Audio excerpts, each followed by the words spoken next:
On today's show, one thing that we're watching for every single Dallas Maverick. We're going up and down the roster. Luka, Dinwiddie, Dorian, Christian Wood, Jaden Hardy. What's one thing we're watching for each Dallas Maverick? We'll talk about that and more on today's Locked On Mavs. I'm Luka Doncic, and this is Locked On Mavericks podcast. The Dallas Mavericks are NBA champions. Bang! Bang! It's good! And the Mavericks have won the game! Thank you, Mavs fans! If you don't believe, you shouldn't be here.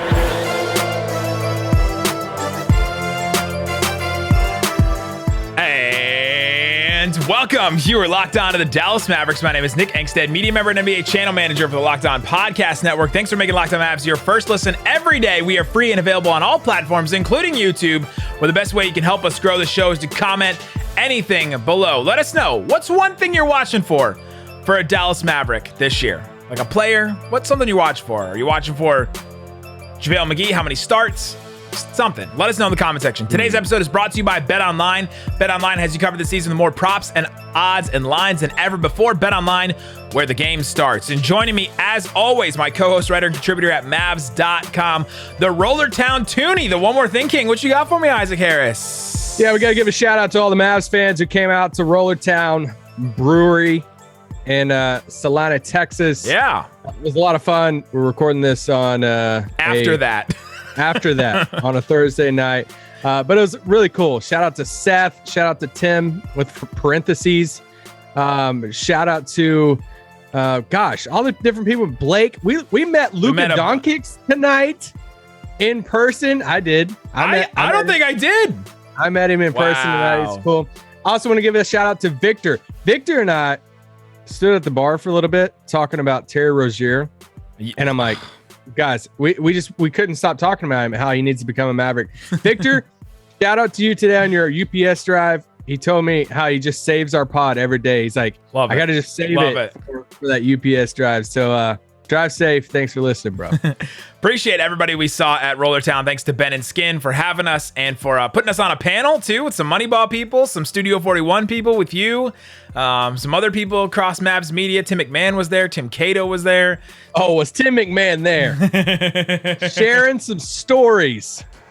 It was really good. A lot of kind words too from Ben and Skin and them. They've always been kind to us and supporting our show, supporting our careers and all of that. And they're just great guys. Incredible stuff. So today we're getting into one thing that we're watching for every single Maverick. Not like one thing for all of them, but one thing in each player. Because I think each player going into this season has something different to offer this year and something different that we're looking for. So let's start right away. Let's go all through. We're going through the whole roster. So this will be a little rapid fire. Luka Doncic, what's one thing you're looking for? You're watching on the court for Luka this year. Yeah, I want to see kind of what his facial hair looks like this year. What kind of beard is he going to be rocking? Is it going to be trimmed? Is it going to be looking good? Is the neck beard going to be a thing this season? But no, I think for Luka, realistically, I want to see his usage this year. Yeah. But what does that look like? Is he going to be near the top of the league? Is he going to set a record with it? I know. Is it going to be just insane? Last year, 37.4% usage percentage. That's percentage of plays that he ends the possession as he shoots, he turns the ball over, assists, something. 37.4%. That's the highest in the NBA last year. The year before that in the regular season, 36%. In the playoffs, 40% the last 2 years. Like, that's insane. Yeah. It's insane his usage percentage the last couple of years. I mean, yeah, you could say free throws, you could say 3-point percentage, but yeah, usage rate is what I'm watching the most for.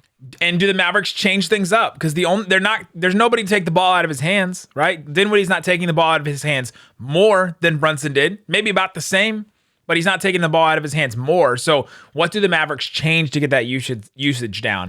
Because regular season, it's probably fine, but playoffs, it got to a point where it wore on him at a certain point. And he can't do that forever. So that's definitely something to watch for him. Yeah. Spencer Dinwiddie. Something on the court that I'm watching for Spencer Dinwiddie.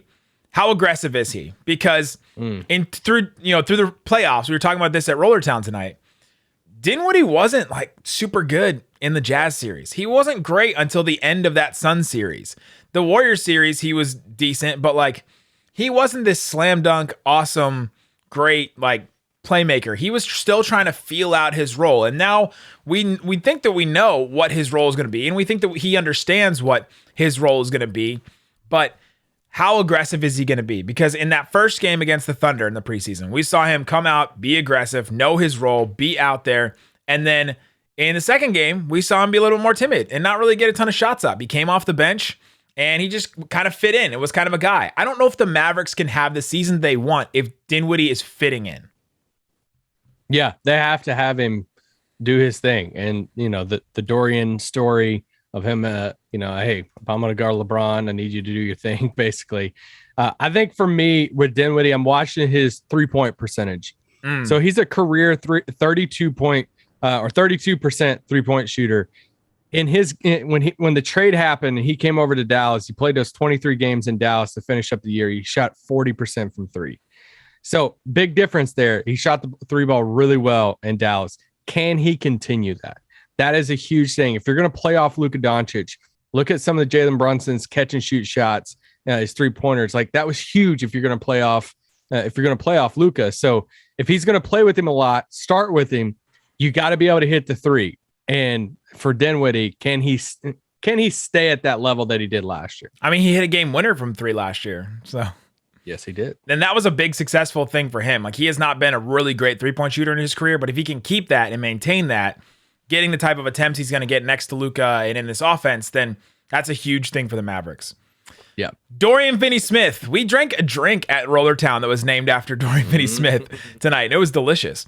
Something I'm watching for Dorian Finney-Smith is what else can he add? We know he is one of the best 3-and-D players in the NBA. What else can he add? Because he actually talked about this at Media Day with us and for some other people. His first year, he was just trying to make it, like just trying to survive. And second year, he's a little bit more established. And now he's like a vet. Now he's a vet on the team.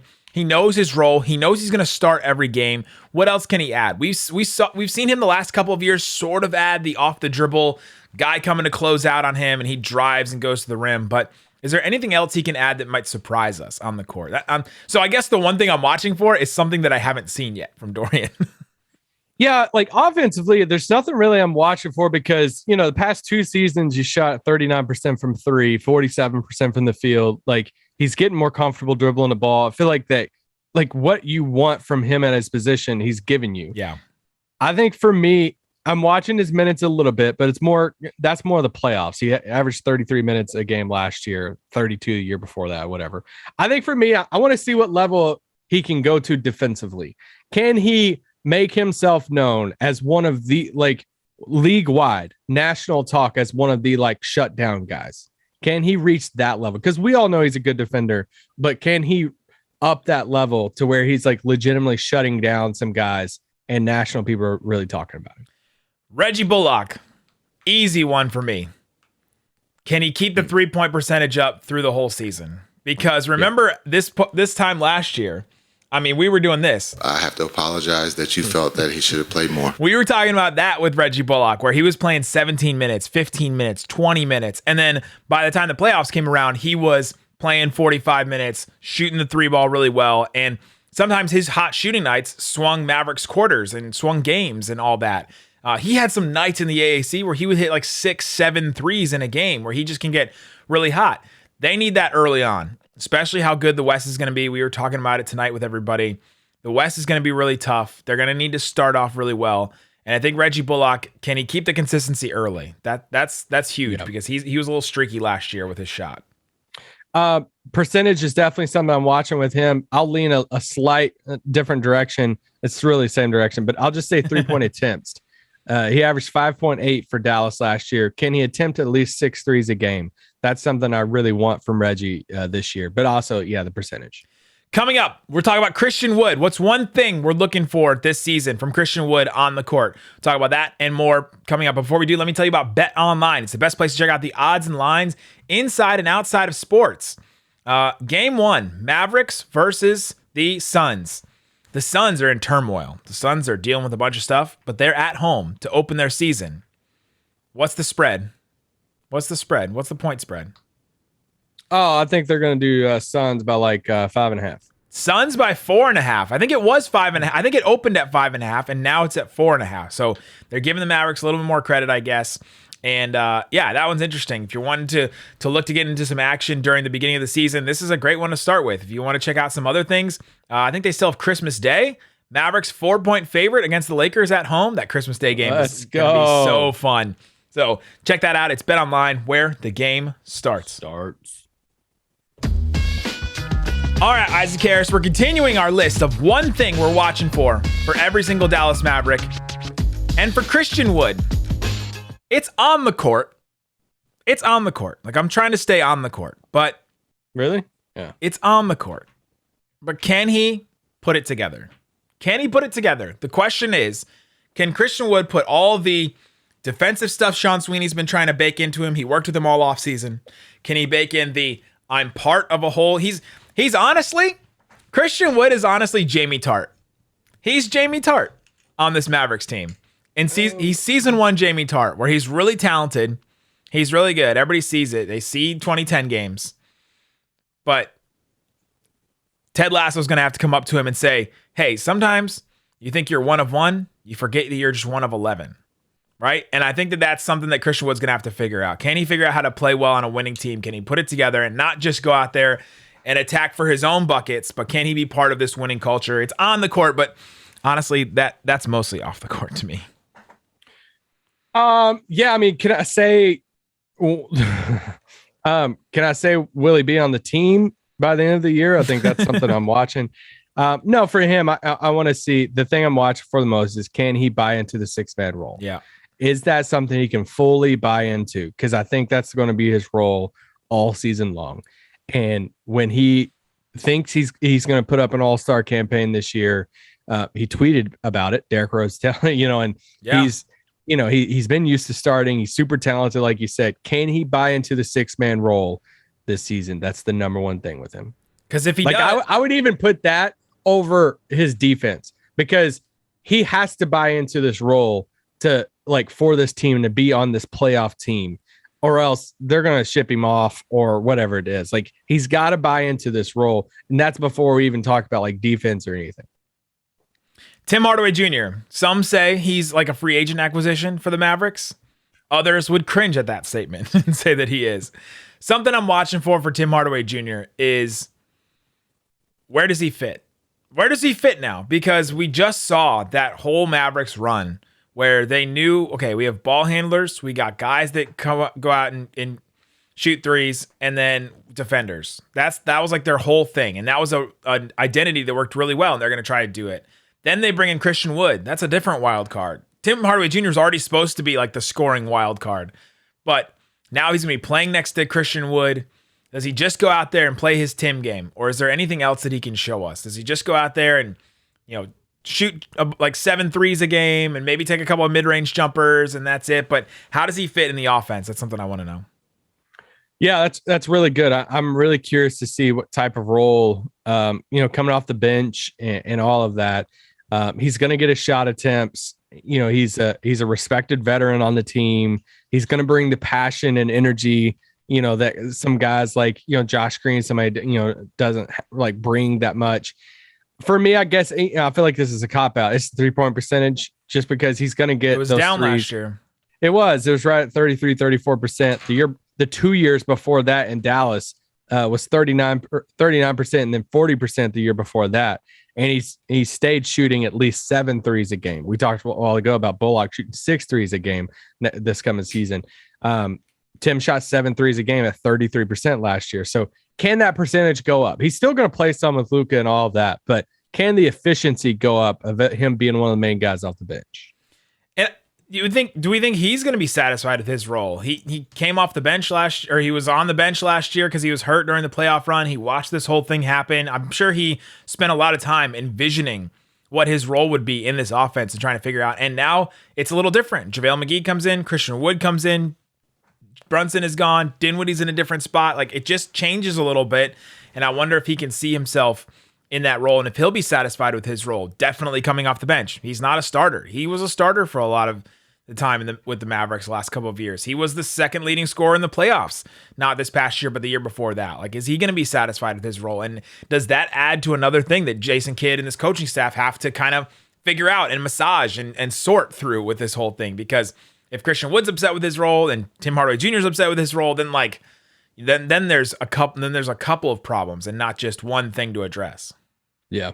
I don't think he will be. He seems like a vet that just wants to play for the team and all that. But I can imagine a guy like that that's averaged 18, 19 points a game in his career he's going to be like third, fourth option at times when he's on the court this year.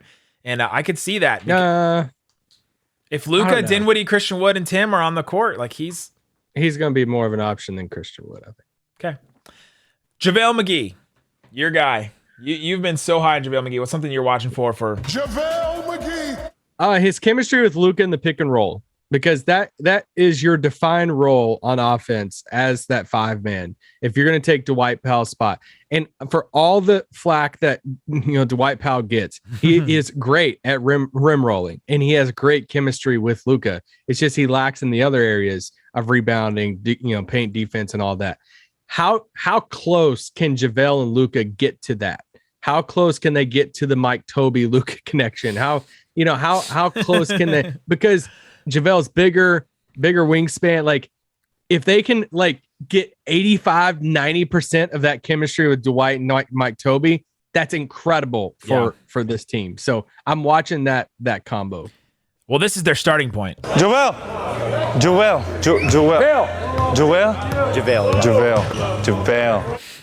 So it can only go up from there.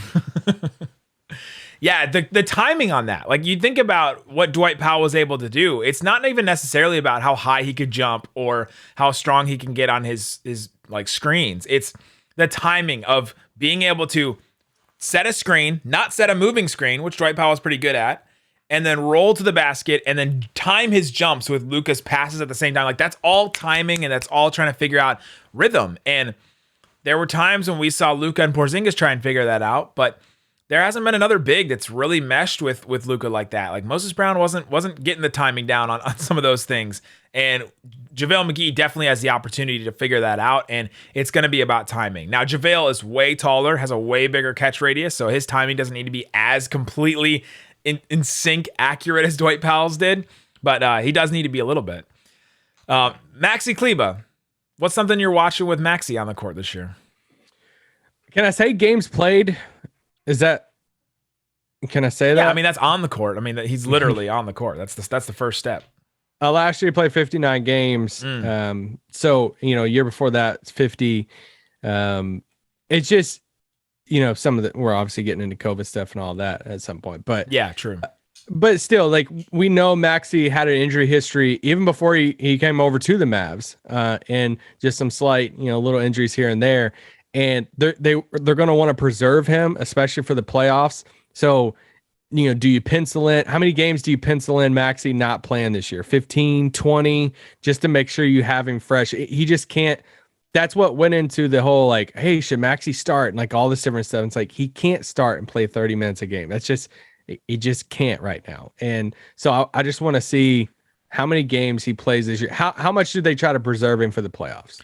Because they ask a lot of him defensively. I mean, there are times in the playoffs a couple years ago he was guarding Kawhi, right? Like, that's the extreme amount that they could ask for him on defense, but they ask him to rotate really far from one side to another. They ask him to defend at the rim and be disciplined at the rim. That's so hard to do, to stay straight up, be disciplined at the rim on defense, and that wears on you. That wears on legs, really. Like, Dorian and Reggie, that's their superpower, is their legs. Like, their legs and their wind, that they can just stay in really good condition and that they could play that many minutes playing the type of defense that they played in the playoffs. That's their superpower. And Maxi is not on the same level as them athletically. And so asking him to do those kind of things was tough. And that's why he deals with injuries. And he was injury prone before he came to the NBA. That's the reason why the Mavericks got him undrafted. It was because of the injuries that he was dealing with before he came over. So that's definitely, that's a good one to watch for Maxi. Just games and minutes, and his minutes in the regular season are going to be way lower than what they play him in the playoffs. Like, he's going to be this like player that doesn't play a ton in the regular season and all of a sudden is this massively important player in the playoffs again. Coming up, our favorite guy, Jaden Hardy. We love talking to him. We love seeing him play, but what are we looking for on the court Him, Josh Green, Frank Ntilikina, and more. We'll talk about them coming up. All right, Isaac Harris, we're continuing to name one thing we're watching for each Dallas Maverick this year. We've gone through most of the rotation. There's a couple more players, though. One player that started a game in the preseason that we haven't talked about yet is Jaden Hardy. I'm looking to see Jaden Hardy's efficiency, because that's a thing that he worked on in the offseason. That's the thing he knows coming into the draft. When I joined a couple of his like pre-draft interviews, they allow just like a bunch of media to join on a Zoom and a bunch of people ask him questions. And he got that question 3 different times about how can you be more efficient? What's efficiency? Because that's the reason why he dropped in the draft. He was supposed to be first round pick. The Mavs were about to take him at 26 if they didn't make the Christian Wood trade. And then they didn't get him. They ended up trading with Sacramento. They get the pick and they bring in Jaden Hardy. But can he be efficient? Can he, and not just efficient in his shots, but be efficient in his minutes? Because he's going to get like a little opportunity here and there. It's going to be some time. We've talked about him playing in garbage time. He's going to get like a 6-minute stretch with starters like he did in the preseason. He's going to get this little stretch here. Can he be efficient in those minutes and prove to this coaching staff, I'm ready to go now. I'm ready to play now. I'm not just an end of the bench. Throw me in as Isaac Harris's victory cigar. Like, I'm ready to play. Ooh. I'm ready to play right now, and I'm ready to contribute right now. Can he be efficient in his minutes and his shots, of course? Yeah, I mean, besides like question like, hey, what's his role this season? Victory cigar, actually in the rotation, like all that stuff. I won't do that cop out. I'll just say, I'll say his defense, because I think with Jason Kidd, you know, if you want to play good minutes, you got to play good defense. And we're talking about a guy that we know he's going to bring energy. We know he's a lot of fun. He's going to have fun and smile. We know he can get buckets at all levels on the floor, and he's got confidence. So like none of that stuff I have questions about. I do have a question about efficiency and all that stuff, but I don't even know how many like minutes he's going to play. But what's going to lead to minutes is if he busts his butt playing defense, and that's what I want to watch. I have another question. How many times during the season am I going to play this? Party. Let's go party. Let's go. All right, let's go. How many times am I going to get to play that? Do you want to set an over-under number on that, or? Sorry, we're not talking about betting anymore. Josh Green. There's a mini Mavs fan hype train about Josh Green, about can he be a contributor? Come on, there's only one thing you're watching for. His 3-point percentage. Yes, that's it. And to me, it's not about the percentage necessarily. It's about how confidently he shoots them. It's about he shot 36% from 3 last year. Like, he hit threes, but he only took one a game. I've had classmates that I grew up with that thought that they were great singers, and they went up there and sang in like a school solo choir. Isaac was in choir in high school. Some solos, and they were so confident, but they sucked so bad at singing. I'm like, you need more honest friends. So it's not just about confidence. Josh Green can be the most confident shooter out there, but if he's shooting about 22%, I don't care how confident he is. I just want to see it go in. It matters. His confidence matters a little bit, I think, because you've got to break out of it's cool in like game 1 or 2 or 3. Well, but if we're like 2 weeks in and we're still tweeting out, man, it's not going in at all, but man, it's confident. We said that about Reggie Bullock. Reggie has a track record. With Josh Green, he's got to get over I was alone in the corner and Rudy Gobert didn't even step out at me. Like, that's a thing, confidence-wise, he's got to get over. And it's the reason why in the training camp, I asked him, have you watched that film? Have you looked back and seen like what it looked like? Because it looked a lot worse. And it probably felt a lot worse than it looked for him, but it looked really bad. And so you have to watch that. And he said he had watched it a bunch of times. And even though he hated watching it, but yeah, he's going to work on that. And I hope he's a real contributor this year. Me too. Just spell Dorian and Reggie a little bit, play some good defense, Please. Do your Josh Green passing, like playmaking a little bit, get your one crazy Josh Green offensive rebound every game and hit some threes. Confidently step out, shoot some threes and hit some threes, man. Please. Frank Ntilikina. Some GMs of teams would say that we forget about Frank Ntilikina. I didn't. I brought him up on this one. What's something you're looking for with Frank Ntilikina on the court? The French Prince.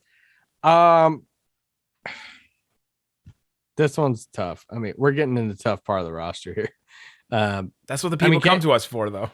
I mean, I guess for Frank, it's just like, can can you do enough to where you can get some of these backup point guard minutes? Yeah, like what's going to be your specialty to beating out, Josh Green or Jaden Hardy for those backup minutes? And, that's even if they sound like a composite or something like that, like what's going to be your thing? Are you going to be so good defensively that you're going to be better than Jaden Hardy and Josh Green? Or are you going to be a more reliable shooter than Josh Green to where they say, all right, I'd rather play Frank over Josh right now because defensively they're kind of the same, but Frank shoots the ball better? Or is Jaden Hardy's offense, his shooting, going to be so much better than you so like, can the sum of Frank be better than those other two guys? I guess that's what I'm watching.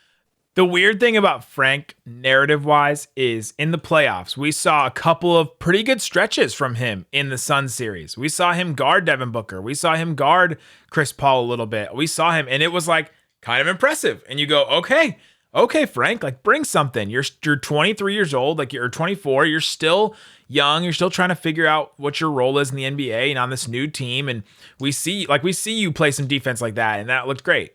And then all of a sudden it was, the coach said Frank can be the backup, the third point guard. Oh, the GM said we forget about Frank, so he can be the backup point guard. That's not what he is. He's not the ball creator, like have the ball in his hands, create. He's a 3-and-D guard, and he can be good at that, right? Like we've seen him in stretches be good at that. It's just, will he be typecast out of what he's good at is my question. Will he be typecast as this go get your own shot, go get a shot for somebody else guard? Because I don't think that's what he is at this point. I mean, this is his fifth year in the NBA or sixth. Is this his sixth year? I get it mixed up, but he's been in the NBA a little bit. I think we know what Frank is. Well, will he get typecast out of what he actually is? Yep, I agree. This is year 6 for Frank Ntilikina. Yep. Year 6. Theo Pinson, our friend and and fellow podcast host, Theo Pinson. Something I'm watching for on the court is, can he break into this? Because like he's a better ball handler than some of those other guys. You saw him at UNC. Like, I wish he would get a chance to be that guy. Because he's a better ball handler, I think, than some of those guys. It's just that what else can he bring on the court? Like what else is he bringing? We know he can pass well. We know he can, make some plays happen. He's a better ball handler. But the question is, what else is he going to bring? Can he break into that and win some minutes? Like literally the last 4 guys we talked about all have this like pretty big opportunity to step up and become part of the rotation. Hardy, Josh Green, Frank Ntilikina, and Theo Pinson, I think all have this opportunity. And we'll see who takes it. Yeah.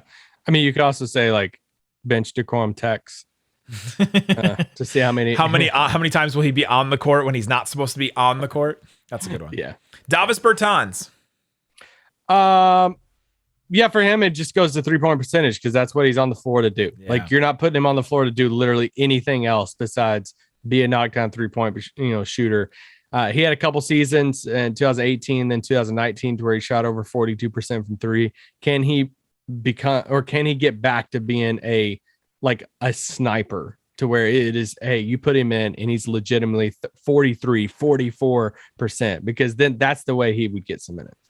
Dwight Powell. I'm looking to see how much does Dwight Powell even play, right? Like we know what Dwight Powell is. There's nothing on the court that I'm looking for Dwight Powell to add or to bring or anything like that. I mean, we've seen him shoot threes in training camp, but we've seen him shoot threes in training camp for years. Like I've literally watched him for years take threes. He's not just all of a sudden adding that to his game. How much will he actually play between JaVale, Maxey, Christian Wood? How much will he really get out there and make an impact? And then how long will he be on the team? His $10 million expiring deal is a pretty easily tradable contract. And so I'm looking to see when he'll get traded. What about Tyler Dorsey? Will he make the team? He's on the two-way right now, but there's been some like weird reports out there that he's not going to stay on the two-way. I mean, yeah, for him, it's shooting, playmaking. I mean, I don't have really any big expectations for two-way guys. It's a little unique for him because a lot of times you see the two-way guys as guys just trying to make a roster and they're just right out of the draft. He, left some money there in Europe to come over to do this. So yeah, I mean, I never have any hopes for like two-way guys really. Should we have a little bit more expectations because he's like 26, 27? That's where I kind of lean. I kind of get some of the fans that are like, hey, let's see more out of this 27-year-old that we're giving a two-way that, even the GM has mentioned as maybe one of the ball handlers on this team. But for him, it's 3-point percentage too. Like, he's supposed to be this 3-point shooting sniper that came over, that played with Giannis in Eurobasket and all that. He's supposed to be that. And so we'll see. The last player that's still technically on the roster, McKinley Wright. What are you looking for from McKinley Wright? Let's just say maybe this last preseason game. Are you decent offensively? I mean, why'd you act like you were surprised? I texted you the names. McKinley Wright was not on your list that you texted me. I kept it as a surprise. That's true. No, I mean, can he secure the second two-way spot? That's the thing for him. He's really fun on defense. He tries so hard. And I know that's just such a dumb cliche to hear about that. Like, you need it on this team, though. But you really do. And it stands out whenever Josh Green. It stood out so much whenever they threw Josh Green. And it's like, dude, he's trying so hard. Can McKinley Wright knock down an open three? Can he continue driving strong to the basket? And is his size used against him a ton? I mean, he's 5'11". So if you have him and Facu on the same team, it's like, all right, y'all just gonna fight it out for who could play Puck in the next X-Men movie. Or that's a deep reference. If you got that reference, shoot me a DM. There you go. Let us know in the comment section. What's one thing you're looking for on the court for a Maverick this season? Thanks for making us your first listen. And now go check out the Locked On Fantasy Basketball Show, the Locked On NBA Show, or the Odyssey Ultimate Pro Basketball Preview. It's on Locked On NBA, Locked On NBA YouTube, Locked On NBA podcast feed. Go check it out. I hosted it all 6 days. It's been really fun. Roundtables, all that. Guys, thanks so much for listening to Locked On Mavs. There's a game tonight. Watch Mavs Jazz. We'll have a post-game pod. Peace out. Boom.